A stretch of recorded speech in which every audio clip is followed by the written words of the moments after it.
दिल्ली में हुआ बम विस्फोट और इससे पहले फरीदाबाद, लखनऊ और सहारनपुर से पकड़े गए सभी मजहबी डॉक्टर से एक बात फिर से साबित हुई कि केवल अनपढ़ ही नहीं बल्कि पढ़े लिखे मजहबी लोग भी जन्नत का जूस पिए बैठे हैं।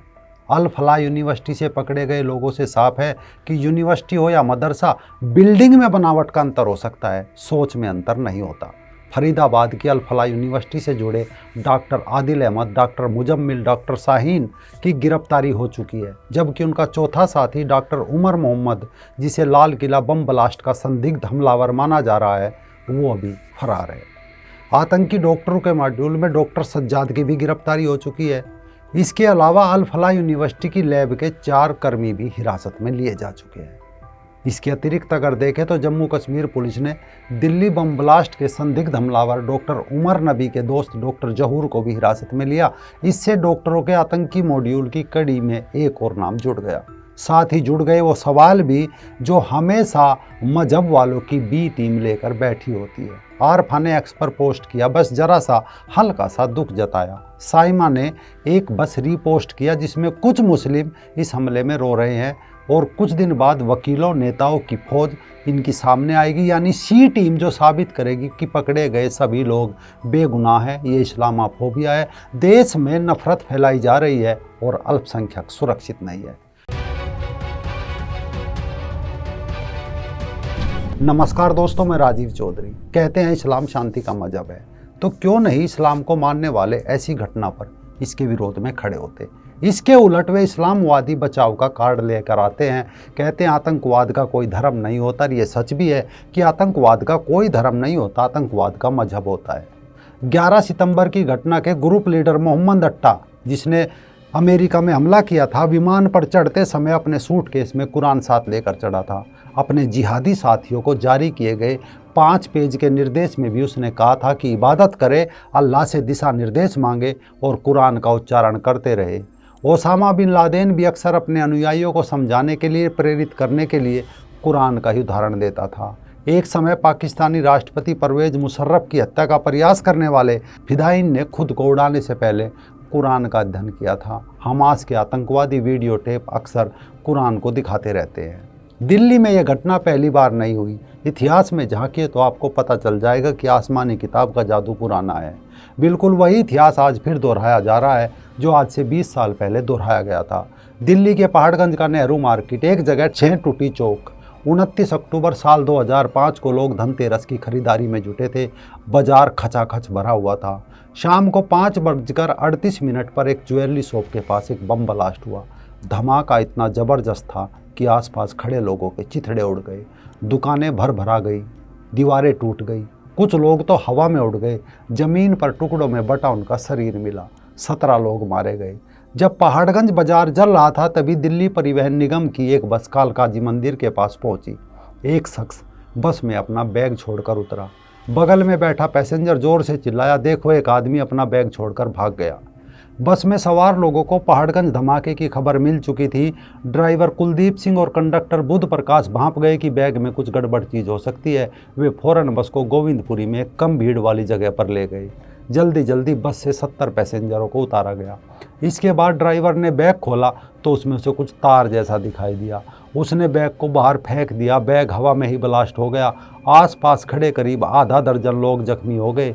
कुलदीप बाल तो बच गए, लेकिन हमेशा के लिए अपनी आंखें गंवा बैठे। इसी दिन शाम के 6 बजे जगह दिल्ली का सरोजनी मार्केट, सबसे भीड़ भाड़ वाली जगह। यहाँ एक जूस की दुकान, श्याम जूस कॉर्नर। वहाँ एक आदमी अपना बैग छोड़कर चला गया। दुकान पर काम करने वाले छोटू यादव को वो बैग मिला। छोटू दिल्ली में हो रहे धमाकों से बेखबर थे। उसने अपने मालिक लालचंद सलूजा से कहा, भाई साहब ये बैग कोई छोड़ कर गया है, मैं कब से पूछ रहा हूँ, कोई बता नहीं रहा है किसका है। लालचंद सलूजा ने कहा, बैग खोल लो, देखो उसमें क्या है। छोटू ने बैग को हाथ से दबाया तो लगा कुकर जैसी कोई चीज़ उसके अंदर है। उसने ये बात लालचंद को बताई। लालचंद ने उससे बैग लिया और पुलिस को देने जाने लगे। जैसे ही बैग लेकर आगे बढ़े, ब्लास्ट हो गया। इस बार का धमाका पहाड़गंज और गोविंदपुरी इलाके में हुए धमाकों से ज़्यादा भयावह था। दुकान के पास रखे 2 सिलेंडर भी ब्लास्ट कर गए। चारों तरफ अफरा तफरी मच गई। दुकानें धूं कर जलने लगी। लोग चीखते पुकारते भागने लगे। कुछ देर बाद जब धमाके का धुआं ठंडा पड़ा और आग बुझी तो चारों ओर लाशें ही लाशें बिखरी मिली। जूस की दुकान का मालिक लालचंद सलूजा भी काल के गाल में समा गया। धमाका इतना जोरदार था कि लाशें देखकर ये पहचानना मुश्किल था कौन पुरुष है और कौन महिला। इन तीनों हमलों में कुल 67 लोग मारे गए, 200 से ज़्यादा लोग जख्मी हुए। कई लोग तो इस तरह जख्मी हुए कि आज तक नहीं उबर पाए। किसी ने दोनों पैर गंवाए तो किसी ने हाथ। इनमें ज़्यादातर वो लोग थे जो धनतेरस की शॉपिंग करने गए थे। पाकिस्तानी आतंकी संगठन लश्कर-ए-तोयबा ने एक वेबसाइट पर इस्लामी इंकलाब महज नाम से इन धमाकों की जिम्मेदारी ली। दिल्ली पुलिस ने बम धमाकों में शामिल संदिग्ध हमलावरों में से एक के 3 स्केच जारी किए। कुल 3 आरोपी बनाए गए। तारिक अहमद डार, मोहम्मद हुसैन फाजली, मोहम्मद रफ़ीक साहब, तीनों श्रीनगर के रहने वाले थे। 11 नवंबर 2005 को तारिक अहमद डार को कश्मीर से गिरफ्तार किया गया। दिल्ली पुलिस का दावा था कि डार अक्टूबर में दिल्ली था, कई जगह पर रेकी की थी। डार को पुलिस ने मास्टरमाइंड बता करीब 12 साल मुकदमा चला और अंत में लिहाजा कोर्ट ने उसे बरी कर दिया। ये नहीं पता चला कि धमाका किसने किया। बाटला हाउस का सच नाम की पुस्तक में बाटला हाउस एनकाउंटर को लीड करने वाले कर्नल सिंह अपनी किताब में 13 सितंबर साल 2008 का विवरण देते हुए बताते हैं कि उस दिन उन्हें कॉल से पता चला कि कुछ ही मिनट पहले करोल बाग में विस्फोट हुआ है। उसने टीम से कहा तुरंत पहुंच रहा हूं। इसी दौरान 6:30 बजे कनॉट प्लेस में धमाका हुआ था। वहां कूड़ेदान में बम रखा गया था। 5 मिनट बाद वायरलेस पर 3 और धमाकों की खबर मिली। Greater Kailash M block market में 2 धमाके और 1 धमाका 12 खंबा रोड में। इन जगह भी कूड़ेदानों में ही विस्फोट हुए थे। करोल बाग में शाम 5:55 पर बम ब्लास्ट हुआ था। धमाका इतना तेज था कि एक ऑटो रिक्शा जमीन से कई फुट ऊपर तक उड़ गया।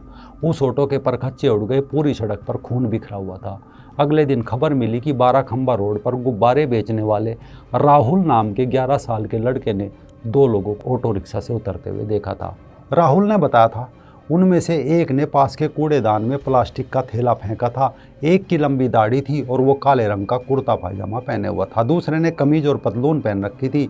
राहुल की मदद से पुलिस ने आतंकियों के 3 स्केच बनवाए। इनमें से एक की पहचान राहुल ने की। धमाके से 5 मिनट पहले पुलिस को एक मेल भी आया था।